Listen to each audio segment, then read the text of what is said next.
Part 53 Insta umpire. मेरी बीबी क्या कर रही है? अनीका का कॉल उठाते ही नक्श ने कहा। तुम्हारा इंतजार, अनीका ने जवाब दिया। क्योंकि आज हिमानी का बर्थडे है, इसलिए नक्श बहुत अच्छे से जानता था कि आज की रात उसे ये लोग यहाँ से कहीं जाने नहीं देंगे। जैसे तैसे नक्श को अब अनीका के सामने एक बहाना बनाना था। ओ तो मेरी बीवी को मेरा और इंतजार करना होगा, क्योंकि बॉस को कुछ ज़रूरी काम आ गया है और मुझे उनके साथ जाना पड़ रहा है। सुबह तक मैं वापस आ जाऊंगा, बहाना बनाते हुए नक्श ने कहा। ठीक है, तुम अपने काम पर ध्यान दो, तो फिर मैं सो जाती हूँ, अनीका ने उबासी लेते हुए कहा। आई लव यू जैसे ही ये शब्द नक्श के मुंह से बाहर आए, वैसे ही अनीका का पूरा शरीर कांपने लगा, जैसे मानो कोई करंट दौड़ गया हो। यह पहली बार था जब इन 2 सालों में नक्श ने अनीका को आई लव यू कहा था। अनीका को समझ भी नहीं आ रहा था कि वो इसका क्या जवाब दे। इससे पहले कि अनीका कुछ रिएक्ट करती, नक्श ने फिर से कहा, ठीक है, चलो कल सुबह मिलते हैं, गुड नाइट। और यह बोलने के बाद उसने कॉल कट कर दिया।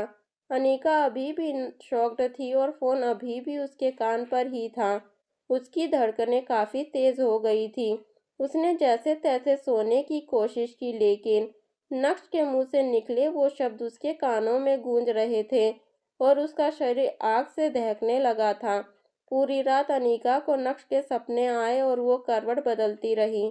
दूसरी तरफ कॉल रखने के बाद नक्श फिर से पार्टी में चूर हो गया और फुल एंजॉय करने के बाद उसने आज की रात होटल प्राइम स्टार में ही काटी। अगले दिन सुबह जैसे ही नक्श की आंख खुली, उसे अनीका का कॉल आया। हेलो बीबी, क्या बात है इतनी सुबह सुबह? रात को अच्छे से नींद नहीं आई क्या? नक्श ने पूछा। नक्श, तुम जल्दी से यहाँ आओ और मुझे जावेरी मैंशन लेकर चलो, अंसियस होते हुए अनीका ने कहा। क्या बात है, सब ठीक तो है ना? अचानक से नक्श को एहसास हुआ कि जरूर कुछ हुआ है। मामा जी का वो दोस्त पैसे मिलते ही गायब हो गया है। ओ गॉड, ठीक है, तुम अपना काम करो, मैं टैक्सी लेकर चली जाऊंगी। यह बोलने के बाद जल्दी से अनीका ने कॉल कट कर दिया।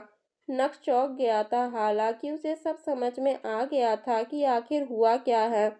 कल जब प्रफुल्ल पटेल ने उस इन्वेस्टमेंट के बारे में सभी को बताया, तब एक नक्श और पल्लवी ही थे जो उस स्कीम के पूरी तरह से अगेंस्ट थे।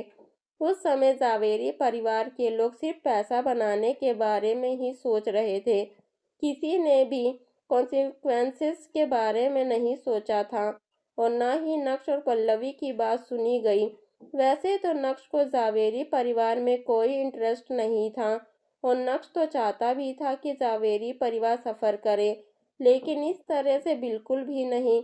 क्योंकि वो इन्वेस्टमेंट का आइडिया अनीका के मामा ने दिया था, इसलिए इसमें अनीका का भी डायरेक्ट इन्वॉल्वमेंट है और इससे अनीका भी सफ़र करने वाली थी, जो नक्श बिल्कुल भी नहीं चाहता था।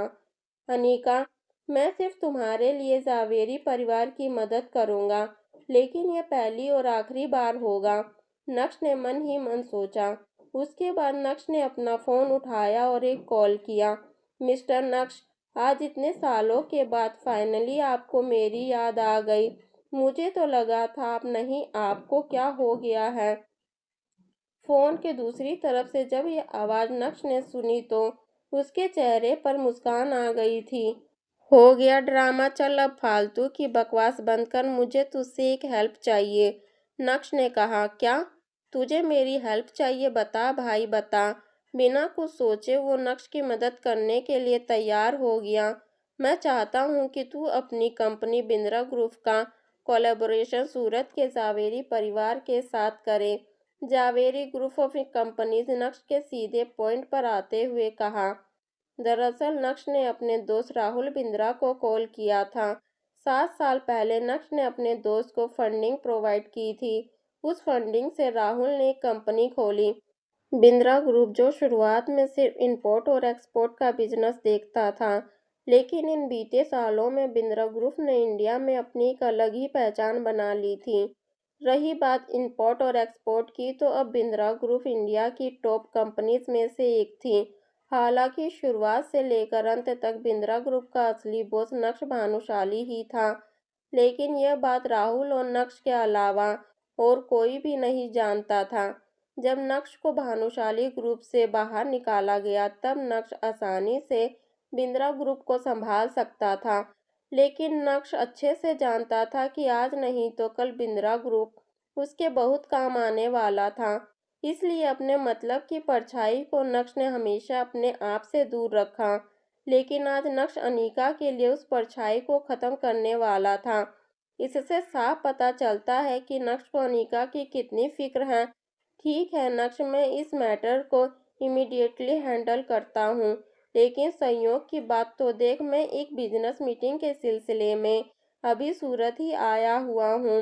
तू परेशान मत हो, मैं पर्सनली जावेरी परिवार से जाकर मिलता हूँ। पूरी इज्जत के साथ राहुल ने नक्श से कहा और फिर कॉल कट कर दिया। उसी समय जावेरी परिवार के मैंशन का माहौल पूरी तरह से बिगड़ा हुआ था। ग्लूमी एक्सप्रेशंस के साथ कल्याणी देवी अपनी चेयर पर बैठी थीं और प्रफुल्ल पटेल हॉल के बीच में खड़े थे। उनके चेहरे पर डर भी था और शर्म भी। प्रफुल्ल पटेल, आपका दोस्त कहाँ चला गया? तुम्हारा दोस्त झूठा है। मैंने तो पहले ही बोला था कि इस इंसान पर भरोसा नहीं करना चाहिए। कल ही हमने आपको हमारे सारे पैसे दिए और आज इस बात को एक दिन ही हुआ है कि आपका दोस्त भाग गया। प्रफुल्ल, तुम्हें इतनी बकेती झाड़ने की जरूरत नहीं थी। अगर तुमने आज हमें एक्सप्लेनेशन नहीं दिया तो मैं तुम्हें आज यहाँ से बाहर नहीं जाने दूंगा। जावेरी परिवार के लोग जो प्रफुल्ल को पूरी तरह से घेर कर खड़े थे, उनके चेहरे पर गुस्सा देखने लायक था। उनका मन कर रहा था कि वो कच्चा ही प्रफुल्ल को निगल जाए। आप सभी परेशान ना हो, शांति रखिए। मामा जी ने पुलिस को इन्फॉर्म कर दिया है, वो आदमी जल्द ही पकड़ा जाएगा। अनीका ने पैनिक करते हुए कहा, हम एक परिवार हैं, हमें शांति से बात करनी चाहिए। जैसे ही वो आदमी मिल जाएगा वैसे ही हमें हमारा सारा पैसा भी मिल जाएगा। अपने भाई को बचाने के लिए अब चित्रा भी मैदान में उतर पड़ी। हालांकि जावेरी परिवार के लोग अभी भी ज्यादा ही गुस्सा थे और उनके पास इतनी एनर्जी नहीं थी कि वो अनीका और चित्रा की बात पर ध्यान दे सके। कल्याणी ने डिसअपॉइंटमेंट के साथ प्रफुल्ल की ओर देखते हुए कहा, प्रफुल्ल भाई साहब, आपने मुझे बहुत निराश किया है। दादी, ये सब कहने से अब कोई फायदा नहीं है। हाँ, इन सब बातों का क्या मतलब? अब तो प्रफुल्ल पटेल को ही सारी भरपाई करनी होगी, वरना हमारा जावेरी परिवार खतरे में आ जाएगा। हमारे पास अब कुछ बचा ही नहीं है। हमें हमारा पैसा वापस दो। अब तुम बताओ कि तुम हमें किस तरह से कंपनसेट करोगे? तुम्हारा दोस्त हमारे 600 करोड़ रुपए लेकर भाग गया। प्रफुल्ल, अगर तुम तुम्हारे यूजलेस दामाद को भी बेच दोगे ना, तब भी कुछ मिलने वाला नहीं है।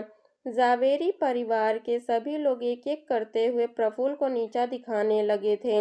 अगर कल्याणी अभी वहां नहीं होती तो शायद पता नहीं वो लोग प्रफुल्ल के साथ क्या करते। मैं कहाँ से कंपनसेट करूं?